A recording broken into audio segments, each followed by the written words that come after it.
Imagine perder tudo o que você mais ama e ainda assim continuar acreditando.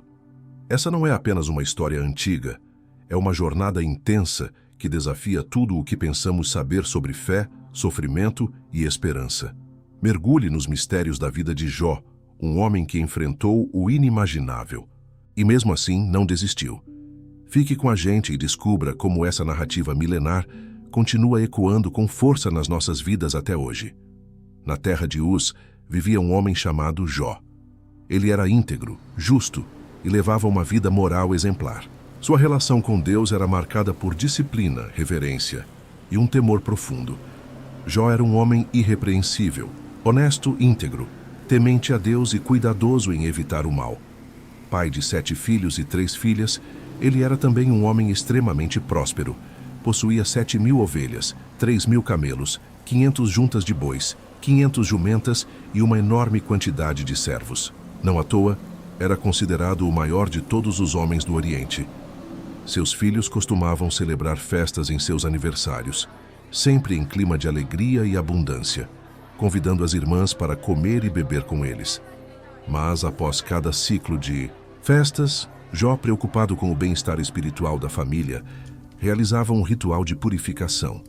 Logo ao amanhecer, ele oferecia um sacrifício por cada um dos filhos, dizendo consigo mesmo: talvez tenham pecado e em seus corações amaldiçoado a Deus. Essa era uma prática constante em sua vida, uma expressão de sua devoção e temor ao Senhor.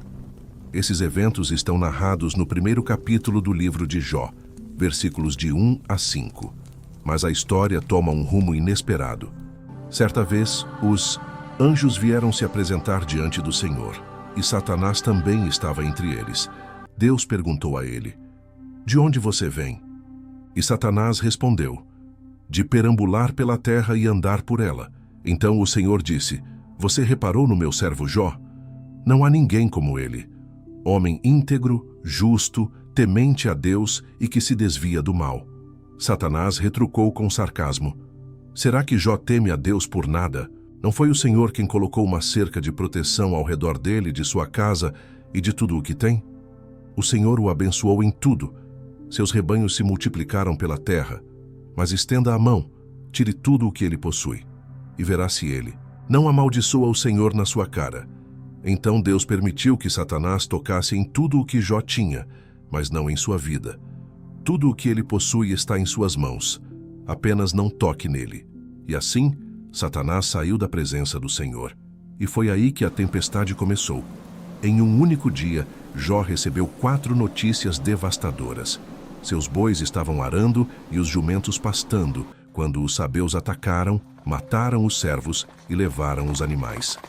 Um fogo caiu dos céus e consumiu suas ovelhas e servos. Apenas um sobreviveu para contar. Os caldeus invadiram com 3 grupos de ataque, mataram os servos e roubaram os camelos. E a mais dolorosa, um vento forte veio do deserto, derrubou a casa onde seus filhos e filhas estavam festejando e todos morreram. Um após o outro, os mensageiros chegaram. E a cada nova tragédia, o mundo de Jó desmoronava. E o que ele fez? Jó se levantou, rasgou suas vestes, raspou a cabeça e, prostrado ao chão, adorou. Sim, adorou.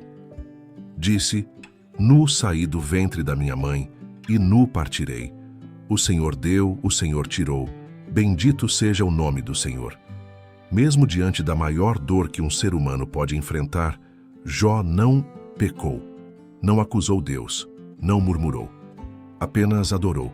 Esses eventos registrados no capítulo 1, versículos de 13 a 22, marcam o início de uma das histórias mais intensas, misteriosas e comoventes das Escrituras. Mas isso foi só o começo.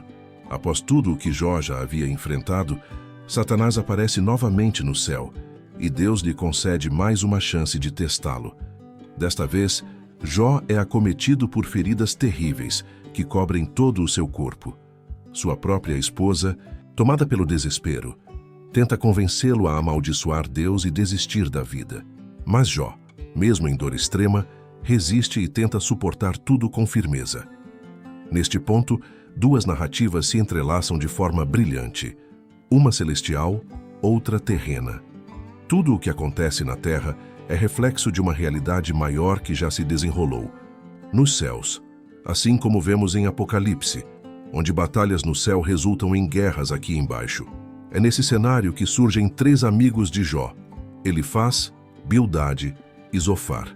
Eles chegam com boas intenções para consolá-lo. Durante 7 dias e 7 noites, eles se sentam ao seu lado em completo silêncio, respeitando a dor profunda do amigo. Mas no 7º dia, Jó quebra o silêncio. E então começa uma longa conversa entre os 4. Cada um tenta explicar o sofrimento de Jó à sua maneira, usando belas palavras, mas pouca empatia. Jó amaldiçoa o dia em que nasceu, compara vida e morte à luz e às trevas, diz que preferia nunca ter vindo ao mundo, pois a existência parece apenas prolongar sua dor. Elifaz o repreende, dizendo que Jó, que antes consolava os outros, agora se mostra fraco diante da dor e ainda insinua que ele deve ter cometido algum pecado. Bildade e Zofar concordam. Alegam que ninguém sofre sem motivo. Zofar vai ainda mais longe, dizendo que se Jó tivesse recebido o que realmente merece, estaria sofrendo muito mais. Diante disso, Jó explode. Chama seus amigos de médicos inúteis que só oferecem palavras vazias. Ele declara: meus ouvidos ouviram tudo isso. Eu sei o que vocês sabem. Não sou inferior a vocês, mas desejo falar com o Todo-Poderoso e defender meu caso diante dele.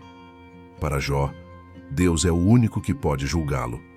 E ao mesmo tempo, é aquele que ele não consegue compreender. Por mais que tente, Jó percebe que não há argumentos humanos capazes de convencer o Criador. Em sua angústia, ele deseja um mediador entre ele e Deus. Alguém que esteja nos céus e possa atestar sua integridade. E é assim que ele afirma, no capítulo 19, versículo 25: sei que o meu Redentor vive, e que no fim se levantará sobre a terra. Mesmo assim, seu sofrimento só aumenta. Jó está fisicamente destruído, socialmente rejeitado, mentalmente abalado e espiritualmente devastado. A dor de sentir-se abandonado por Deus é a mais insuportável. Mas então, algo muda. De repente, Deus responde, não da forma como Jó esperava, mas através de uma tempestade.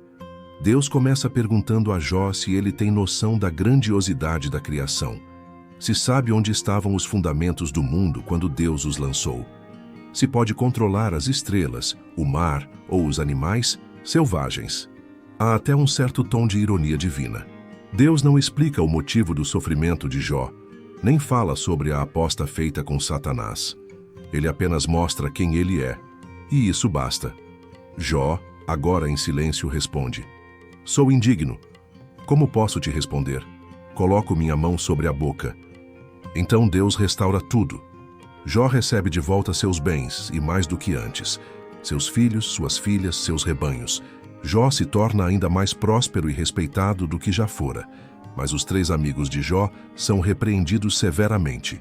Deus declara que eles não falaram corretamente sobre ele, deixando claro que nem todas as falas no livro devem ser tomadas como verdades absolutas. Algumas são apenas visões humanas equivocadas.